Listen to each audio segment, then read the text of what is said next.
Hey, Steve, welcome to the show. As a way of getting started, tell us about yourself. Brian, thanks for having me. What a pleasure to be on here. I have been in the insurance industry for almost my entire career, working with businesses, helping them manage insurance programs. For the last 20 years, I've looked at technology and its interplay with the industry, the insurance industry, helping them understand how to use different emerging technologies for both operational efficiency, but also for helping their clients make sure they have the right insurance coverages. Yeah. And you wrote a book, didn't you? I did, and actually that's part of where the book came out of. Yeah. Surprisingly enough, a few years ago, I was really looking at the idea of the intersection of risk-taking and technology development, and started exploring this crazy idea that perhaps the biggest risk a business takes is actually not taking enough risk. And so that is led me to researching a lot of different companies, some no longer in business, some doing quite well. Yeah. What's the difference? And that's where I came across Amazon, discovered Jeff Bezos' shareholder letters, and did a deep dive into those letters because I was fascinated actually with how much advice and information he provided. Yeah, because I think I'd never really sold much to insurance companies, but when I did, I found them kind of laggards. Oh, very much so. Yeah. So, And I mean, it makes sense when you think about it. They see all the worst that can happen every day because, right. right, accidents or death or, I mean, slip and falls or all of those kinds of things. And so they tend to be very risk averse. And that's where this crazy idea first generated about risk taking in today's world. Frankly, because technology continues to develop so rapidly, businesses of all kinds, insurance or any others, just don't have the time they used Yeah. to examine how does this impact us? What do we have to do? How do we have to respond? And that's it. And I think they're getting disrupted right now, aren't they? Yeah, Insurance very much companies. so. Yeah, like Yeah, a lot everybody of new else. players coming in, a lot of ideas about how to change the customer experience, and frankly, that's where, Amazon has done an amazing job Yeah, in developing that. because several of my friends that I had worked with went there on the technology side. Yeah. And when they came out with AWS, Amazon Web Services, hmm which a lot of people either know about or don't, but I always thought that was a weird move. But then now it seems obvious. But Now it seems obvious, and actually Bezos calls AWS in a couple of interviews a business miracle for Amazon, because what he said was on other innovations and things they invented, like let's just say the Kindle. yeah, They released the Kindle in 2007. 2 years later, the Nook came out. 2 years after they started selling books online, Barnes and Noble started selling books online. And he says, we would have a 2-year lead. With AWS, they had a 7-year lead. And he said, that just doesn't happen. And I think your point is exactly right. Who thought about outsourcing computing power? Because right. that's really all AWS is. That's it. And one of the largest deals I ever did when I was in sales was to US Internetworking. And hmm this was 2001. No, 2000. Yeah. Right? And hmm that was basically a cloud provider, what they called back then an application service Service provider, ASP, I know. right? Yeah, absolutely. We don't use that word much anymore, but Right. it's, Yeah, yeah, because we just assume that. right. And this is like I think it was even before Salesforce was founded. Yes. And Yep. they basically just had most of their business was Microsoft Exchange, Yep. which is their email servers. Right. And it was such a foreign concept back then. Well, and early 2000s, I was talking about ASPs and how agencies and brokers could use that and outsource all of their IT infrastructure. Everybody thought I was crazy. I Yeah. mean, I'm not going to, you mean my data is going to be someplace else? I'm not going to do that. Yeah. Absolutely. Well, when did you become interested in Amazon? As, Well, as I was doing the research for this book, actually the original idea for the book was called The Risk Dilemma, because yeah, that's really what I think businesses face. And I came across Amazon, obviously, and then the shareholder letters, and it literally started as a white paper. And I showed it to some publishing friends here. I live just outside Nashville, and several of them came back almost immediately and said, "This is not a white paper. This is a book. yeah, Nobody's really done," and I did again looked at it, but nobody's really done a deep dive like this into the letters themselves. And so research, lots of story behind kind of how it came into the book. But book was officially published in September, and has really taken off. I mean, I think people are really resonating with two things. One is I was able to extract 14 principles that I believe are throughout how Amazon grew that I think can apply to any business. And people are just fascinated with Bezos and Amazon, and we all use them. We may like them or not, but I think my point of view is, aren't you curious how we did it? yeah. 25 years, the fastest company ever to reach $100 billion in sales. And I just became curious, how did they do it? And what's even more astounding to me is he actually laid out his plan in the shareholder letters. Yeah. So I call them hidden in plain sight. And that's it, because people think it's some secret. No, he thinks differently, that is Yeah. for sure. But and again, why did he do that? I mean, a lot of people would go, no, that's our secret sauce. But I think he has a different understanding. And frankly, I think at his heart, he's a teacher. He Yeah. likes helping others. And so, yeah, so that's where the book came from. And let's talk about those principles. Is there any hierarchy to them? Are they autonomous?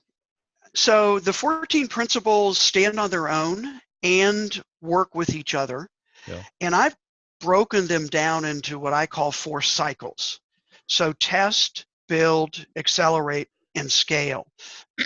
And I believe any business, whether they're a startup or been around for 50 years, are always going through these different cycles, because even a well-established business has to test out new ideas, new products, new platforms, new services to find out, is this going to work? Does it resonate with customers or not?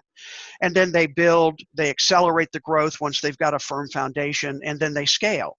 And again, different principles apply depending on where the business is in those areas. And let's walk through it. Can you give us an example of maybe one part of their business that went through that process?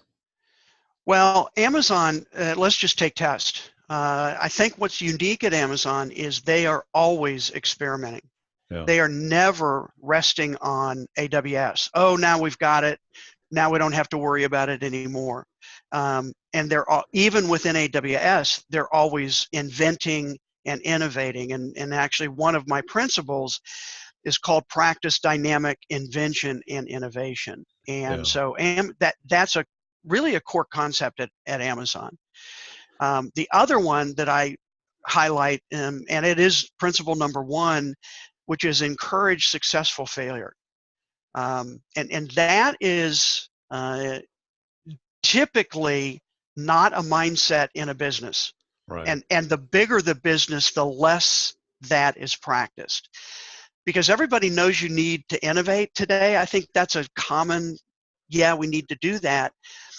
The unfortunate part is, yeah, we want you to innovate, but you better be right. Yeah, exactly. Do it Right? right and not Right? fail. And I'm convinced people aren't afraid of failure. They're actually afraid of the consequences of Consequences of failure, failure. Yeah. right? And so encourage successful failure is something that's core at Amazon. In fact, Bezos says in the letters a couple places that he believes Amazon is the best place to fail, because they have a process in place to learn from those failures and move forward. And he says in the last letter that he's written, 2018, that as Amazon grows, the size of our failures need to grow. Yeah. because if we aren't pushing the envelope, these are my words, if we aren't pushing the envelope, the impact on the business isn't big enough. And what you hope, and again, he says we don't do it willy-nilly, right? But we're Yeah. intentional. But by its very nature, when you experiment, you're going to fail. Because Yeah. if you're not, it's not an experiment. Yeah. And is there any one failure that you've noticed that you think they're going to either retry, like the phone, or? Well, I talk about the phone in the book. Yeah. So most people don't even realize that Amazon actually Yeah. built and released a Fire phone, Yeah. right? We hear about the Fire TV and the Fire tablet, but they had a phone. Bezos' pet project, released in 2014, utter failure. And in fact, at one point, they lowered the price to 99 cents and they couldn't give them away. Because, I mean, think about it. 2014, we already had our phones. Yeah. Smartphones were well established. What could they bring that was different? Well, they had a couple technology things that were intriguing, but not enough to pry Android or iOS out of somebody's hand. That last quarter of 2014, they wrote off $178 million in inventory that they couldn't move. Wow. So the failure. Now, where's the success? The group that created their device division, it's actually called Lab 126, which created the Fire phone, went on to also then create the Echo. Yeah. So Amazon Echo and Alexa work together. Echo's the hardware, Alexa's the machine learning that provides the answers. So that is looking like it's going to be one of their successes. Yeah. And so again, it's that idea of, yeah, we fail, but what do we learn from it, and what can we take and into something else? And also, I mean, do you think this could only exist with a founder versus a hired CEO? Like, That's an interesting question. No, I don't. I think it takes a unique leader, yeah. right, to be able, one, to have the long-term thinking necessary for that type of mindset, and actually that's another principle that Bezos, and that's in the build cycle, that Bezos really embodies. He thinks long-term, Yeah. and I think that's probably the biggest problem with looking at failure as a positive, not a negative. Right, because you see the difference between like him and a Tim Cook, Yes. right? Who is a great operations guy, Hmm. very, that's his, and, he came from IBM, and, I had a company that got bought by IBM, so I know the structure there. Oh yeah. Hmm. And when you have like an operations guy, they worry about the next earnings, Right. the analysts, Yep. the board of directors, and they can be fired. Yes, if they Right? don't hit those quarterly, and that's one thing that Bezos really did well from the very beginning. In fact, in that original 1997 letter, he basically lays out, here's how I am going to run this company, and it is based on long term, Yeah. not quarterly, short term. And he actually says in one paragraph, if that doesn't fit your investment philosophy, then you shouldn't invest in Amazon. And it took probably 10, 12 years. I mean, you look at their stock price, those early first, half of their life, it was nothing. In fact, it up and down and tanked a couple times, except when all of a sudden, right? Right. Well, the Hey, all of a sudden started 10 or 15 years ago. what do you think the tipping point was for them, where people went from, oh, it's just a .com to, boy, they figured it out? Well, again, if you look at the stock price, it's in the probably after the financial crisis, and their investments really started paying off. Yeah. Their fulfillment center, their infrastructure there, and that's when you look at the Amazon Marketplace, their third-party sellers, that started growing. Certainly, AWS is a large part of that. That has become a cash cow Right. for them, right? So I think all of those bets they made early on and nurtured and grew, and that's again the build and accelerate, that's where those cycles come in, and they just all kind of started taking off, and the stock price, reflected Yeah. that piece of it. From my vantage point, I think it was probably when they started offering Prime. Mm, Because when you got free shipping, all of a sudden it was easier to buy it off of Amazon than it was to just drive down the street and get it. absolutely. If you could wait 12 hours, it'd be on your Yes. doorstep. Yeah, and for Bezos, Prime was a big bet, Yeah. and virtually all of the senior leadership team at that time didn't want to do it, pushed against it, thought it was a crazy idea, and Bezos said, in my gut, I believe if it's better for the customers, it will be ultimately better for Amazon and their shareholders. Yeah. And those first years, Prime wasn't that big. It, No. it actually really started taking off when they added video streaming, and they added other stuff to Prime. So now there are over 35 different services you get as part of your Prime membership. And frankly, you can't afford not to be part of You're Prime, crazy right? not to. You You're get crazy not to. music, you get storage for your photos, Yep. you get the, You get the the video, you video. get, yeah, it's all, you get some free Kindle books, you get, and what's really interesting is Prime members on average spend twice as much money on Amazon than non-Prime members. And And so again, it's that long-term thinking and building that customer trust to bring people back. because his thinking is kind of orthogonal in that, most consultants would tell you focus on core competence Hmm. and ignore everything else. Hmm. Right. And I've been on the board of a company that wanted to go from being a service company to a product company. And I go, you've never built a product. You don't know how to sell a product. You don't know how to support a product. Right. Yeah. Right. The idea to go from an online retail to a software infrastructure company, Hmm.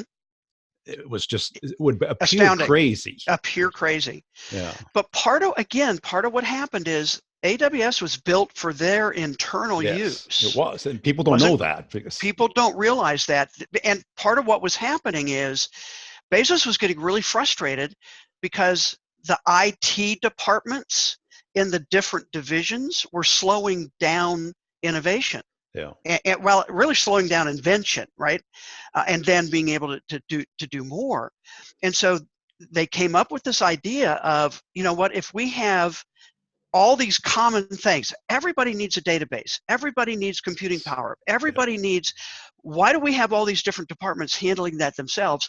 We'll kind of spin that over here, Yeah. and then you'll get access to. Well, they proved that out internally, and frankly, they never thought about offering it until somebody said, they were doing a retreat, and Yeah. looking at, okay, what do we do well?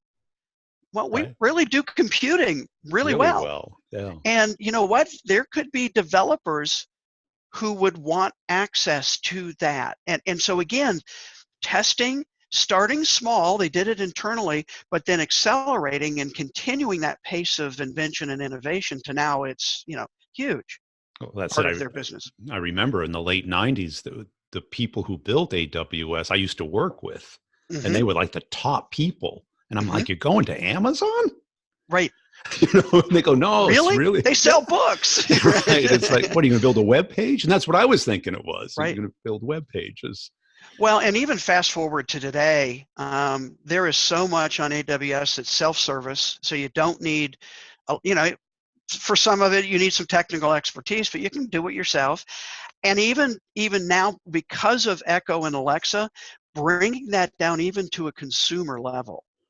So I use AWS on my own website to automatically add audio to every article that I publish. Yeah. And it literally is pennies that I'm Yeah. paying, but they've automated. I set it up. It's self-service. It's a WordPress plugin. When you look at that, no wonder people go to it, Yeah. right? And more people. And do you think he's going to proactively divide up the company to avoid any antitrust? Yeah, the antitrust question is really interesting, and I am not an expert in antitrust, but Yeah. I certainly am reading and kind of following that. I think here's my opinion, somewhat informed. The traditional antitrust has historically been about customer harm. Yeah. Right? So it's more expensive for the customer. They don't have as many options to access. And that certainly was Microsoft. The whole Windows commanded such a large market share. What's interesting to me with Amazon, and again, I'm going to put Google, Facebook, and some of the other ones, they may have a bit more of an issue there. But with Amazon, their market share of e-commerce has actually dropped 10 percentage points. So right now it's about 38, 37 and a half, 38% of online retail is Amazon. It used to be 50. Yeah. So that's sort of arguing against a monopoly kind of idea. So I don't know. Yeah. Obviously there are a lot of conversations around that, and are these tech companies too big? All of that. It, Philosophically, I have a problem with punishing a successful company who's Well, done things well. But the punishment isn't financial because he would be worth probably more if they broke could it up. be. That is true. That's Right. true. Because, I Yeah. mean, AWS would be probably in the top 5 most valuable technology companies. hmm The problem is that the profit from AWS is funding Pays everything is else. funding everything else. So, And if you so take to that answer your away, question, yeah, I was going to say to answer your question, I right now I would say I can't see a scenario where he would voluntarily do that because of what you just said.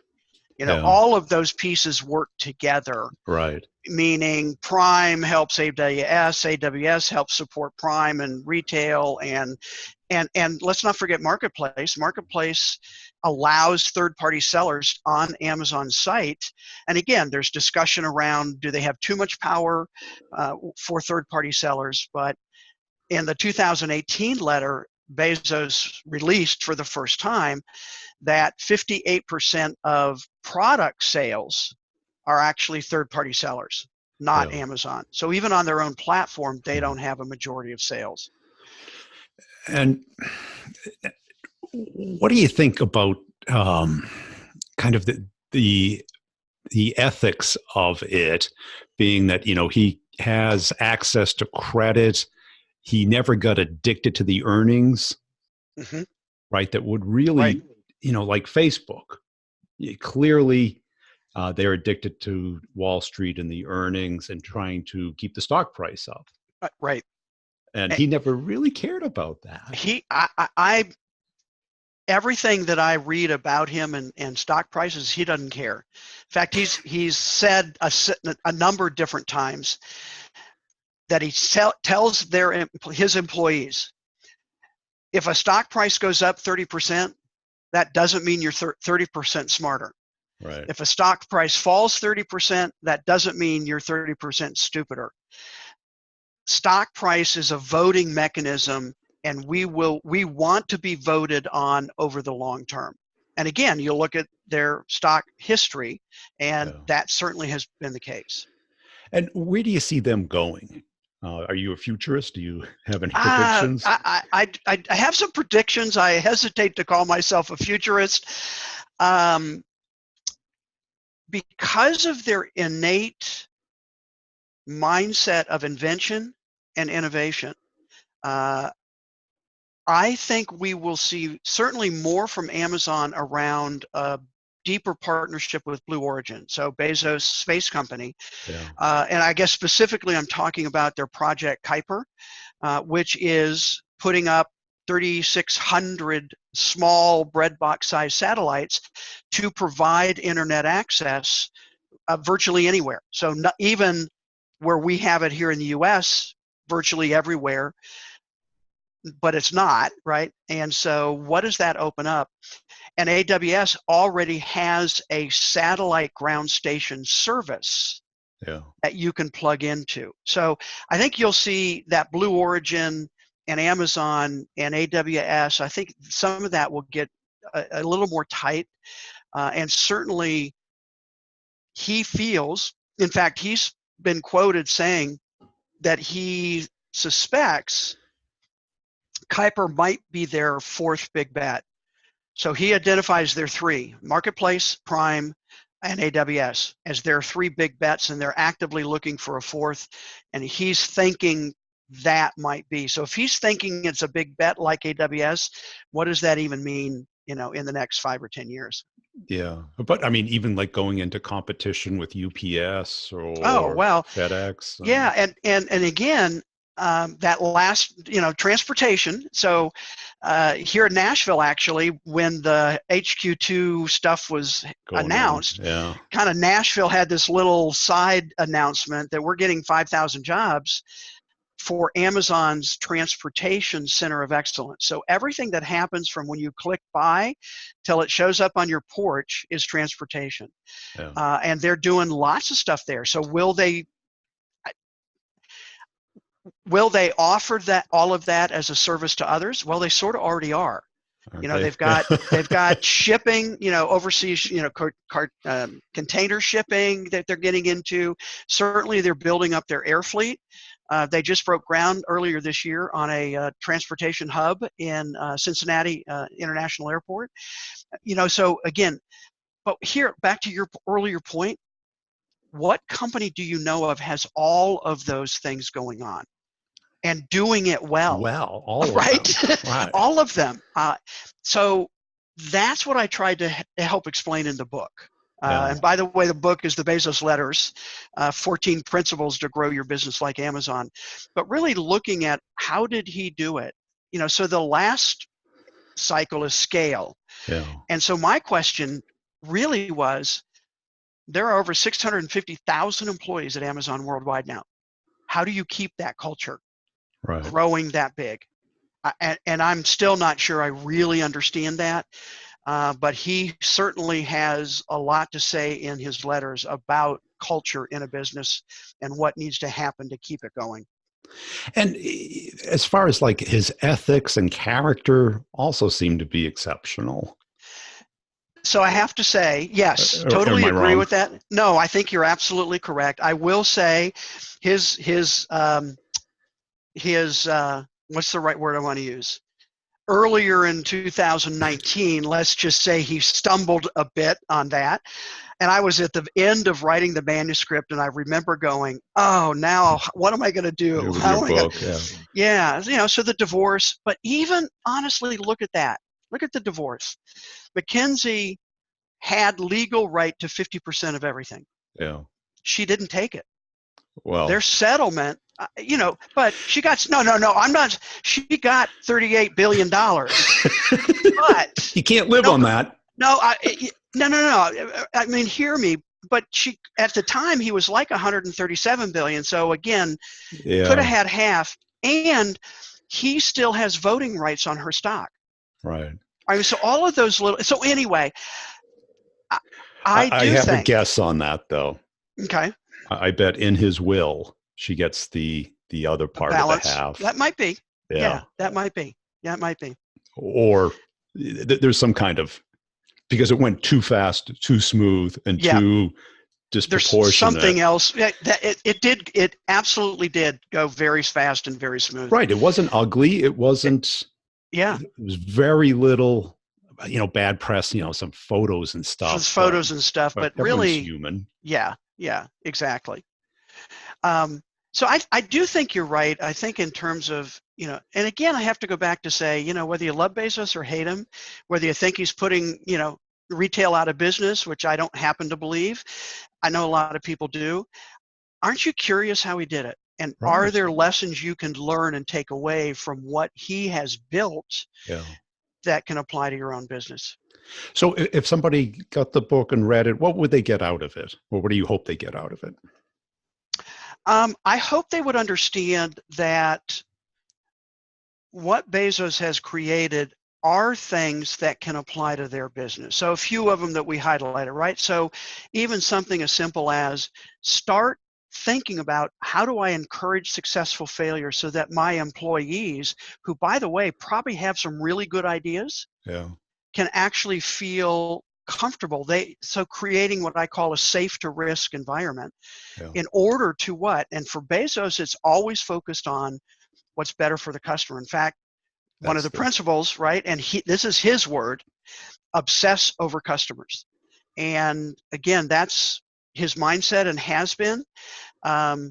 Can that go too far? Maybe, but I have yet to find another business that has gone too far in obsessing over customers. yeah, cool. Do I need to ask where they can get the book? Well, certainly at your favorite online retailer, Barnes and Noble, and certainly Amazon. It's there, and it's also available in your local bookstore. So if they don't actually have it in stock, they can order it for you and get it in quickly.